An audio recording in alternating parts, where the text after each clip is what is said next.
When we're solving a quadratic equation, there are several different methods that you can use to solve it, and it really depends on what your equation looks like. So the first method we're going to be talking about is how you can solve a quadratic equation by factoring. So we're going to be pulling on some of the things that we've already talked about, how we've used some of our factoring methods, and now we're going to use those when we're doing quadratic equations and solving those. So we've talked a little bit about what it means to solve a quadratic equation. And I just wanted to review, when you're actually solving it, what you're looking for is that solution is really where that quadratic equation is equal to 0. So that equation ax squared plus bx plus c would be equal to 0. And what that's going to tell you is where is that graph crossing or touching the x-axis. So it's those x-intercepts. Sometimes you're going to hear it called the roots or the zeros, but it's going to give us some information about where that parabola is going to be touching the x-axis, so where that y value would be 0. And if we know those x-intercepts, the thing about knowing those x-intercepts is that it can also help us then find the vertex. So that's why it's another handy thing to have once we solve that quadratic equation. So when we're solving using factoring, what we're going to use in the end once we factor it, so we get like our two binomials or we get our two different factors, we are going to use the zero product property. And really what that's just saying is that one of the quantities when you're multiplying has to be equal to 0. So in order for something to be equal to 0, one of those factors has to be equal to 0, because anything times 0 is going to be equal to 0. So how this is going to look, let's say that I'm using the quadratic, or I'm using factoring to solve this quadratic equation. So this one's already factored. So we're going to start with some that are already factored and how we can use that zero product property to help solve the equation. So all it's saying is that either this chunk of, or this factor, or this factor has to be equal to 0. So it's saying that x minus 7 has to be equal to 0, or x plus 2 has to be equal to 0. So really all you have to think about is, what does that x value have to be? So in this first case, x would be equal to, because I'd have to say that it'd have to be 7. So x is 7. And this one, x would be equal to negative 2.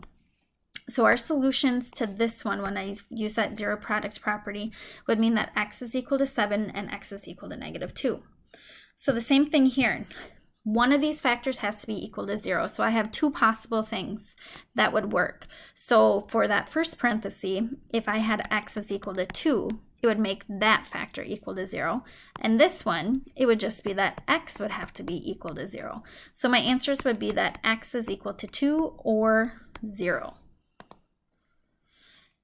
Now this one, it's not factored yet, so what you're going to have to do before you factor it, or before you solve and use the zero product property, sometimes you got to think, is there a greatest common factor? And there is. I can pull an x out of each of these.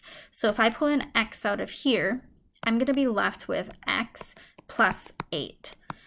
And once I factor it, now I can go ahead and say, okay, what would these factors, what would x be in order for one of these factors to be equal to 0? Well, if this one was equal to 0, if that x was equal to 0, that's going to make the whole thing equal to 0. And the x in the parenthesis would have to be equal to negative 8 in order for the parenthesis to be equal to 0. So in order for this whole expression, or this whole equation, to be equal to 0, it's going to have to be 0 or negative 8. And either of those answers is going to make that quadratic equation equal to 0.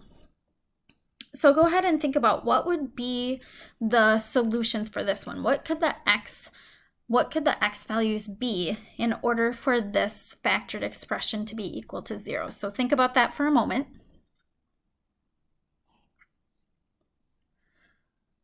So in order for this parenthesis to be equal to 0, you would have to have x is equal to negative 4.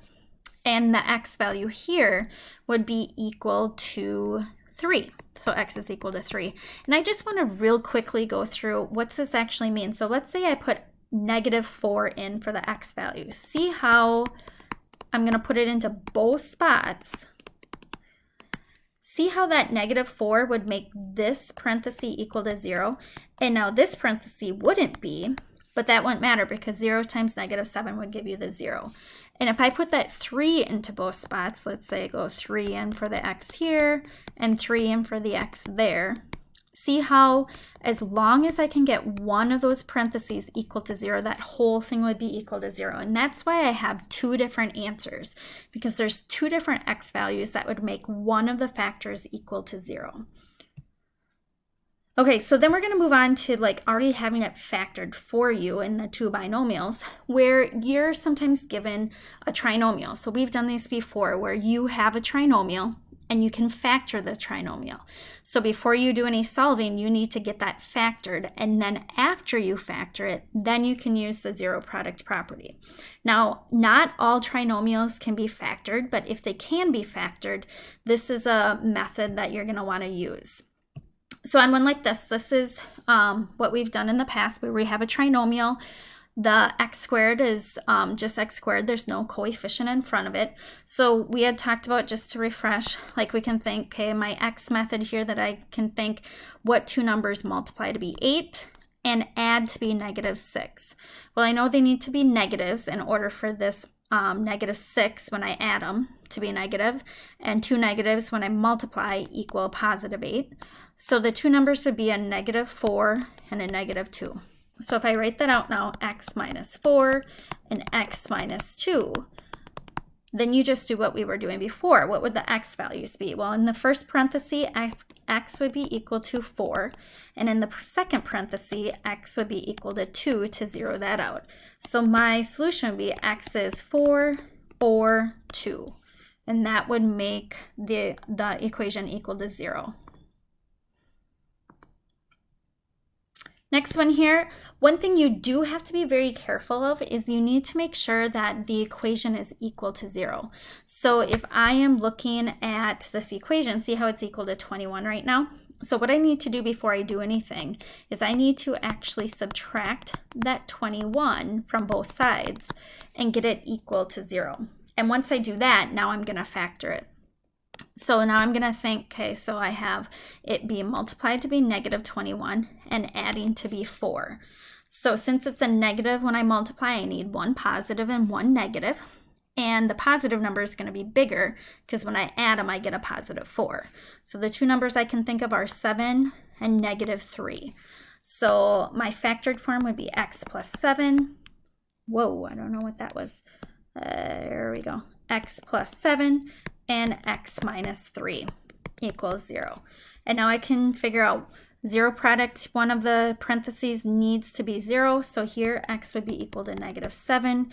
And here x would be equal to 3. So those would be my two answers for that quadratic equation. Now on this one, also being able to factor it, this one is actually one of the special cases we've talked about. Because see how this is a perfect square, this is a perfect square, but you can still think like it needs to multiply to be 36 and add to be -12, which would be a -6 and a -6. So see how on this one what happens is perfect square trinomial, I'm going to get the same thing for each of them. So this is going to be one where I only have one answer. So x is equal to 6. And that's just saying that that parabola, if you would graph it, it would only be touching that x-axis in one spot. So where x is 6. So instead of having two x-intercepts, it's only going to have one. On this one, I just want to go through, remember that we need it to be equal to 0. So remember that you always check that. So that x squared, I'm going to move that to the other side. So I would get 0 on this side, plus then I'm going to have a positive 2x squared plus 20x plus 50.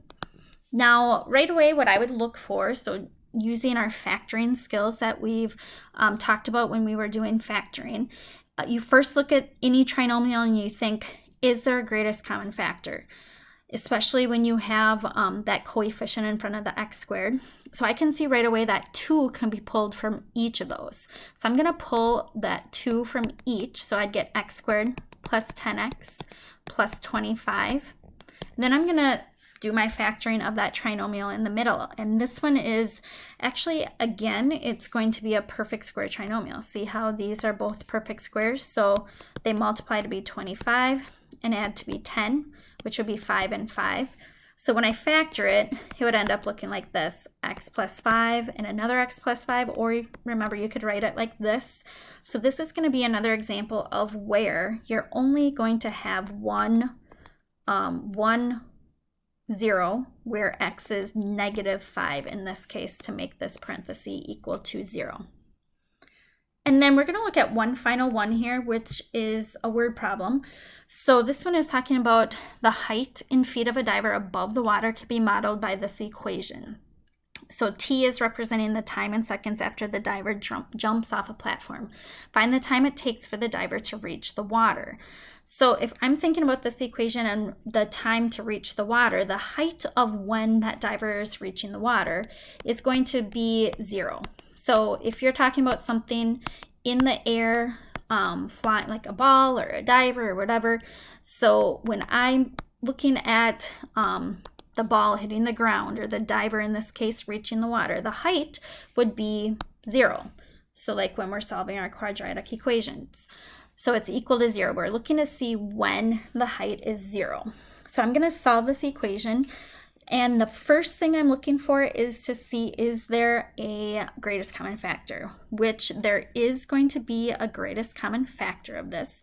So I'm going to, on this one actually, I'm going to pull out a negative 8 from each of them. So when I pull out the negative 8, I'm going to end up with 2t squared minus t minus 1. So really we're just going through our factoring process with this. Now I wanted to do one like this because remember, if we get a trinomial that has a coefficient in front of that squared term, we talked about the method that we can use is we're going to use this x method, and we're going to take the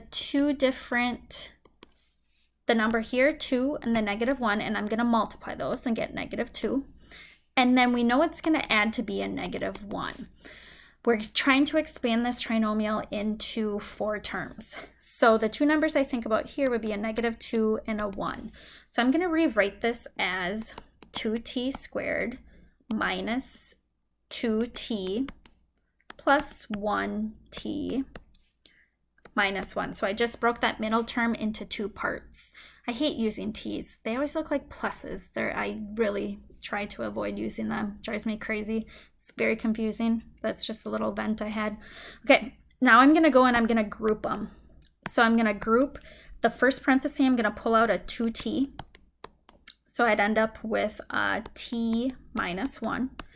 And then the second one, I really can't pull anything out, but I do want to put it as plus 1 so that I can see that outside, like what's going to be on the outside of it. Because this now, remember to factor it, I'm going to end up with these two numbers, 2t plus 1, and then my common term of t minus 1. Now, if I'm looking at these, so my final step is that one of these has to be equal to 0. So just think about it as, I can even write them. 2t minus 1 has to be equal to 0, or t minus 1 has to be equal to 0. And we're going to solve these.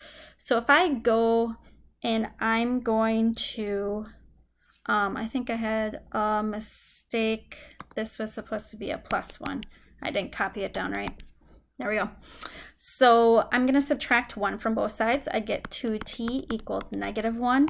And on this one, see how I get a negative half? T is representing seconds. So sometimes you're going to get an answer. It doesn't make sense. I can't have, it wouldn't be after the diver was a negative half second. So that one doesn't even make sense. Now let's see what I get here.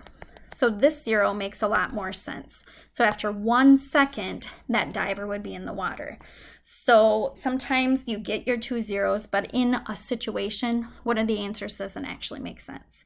So when you're using the factoring method, you're going to make sure to factor it using the factoring methods we've talked about this year.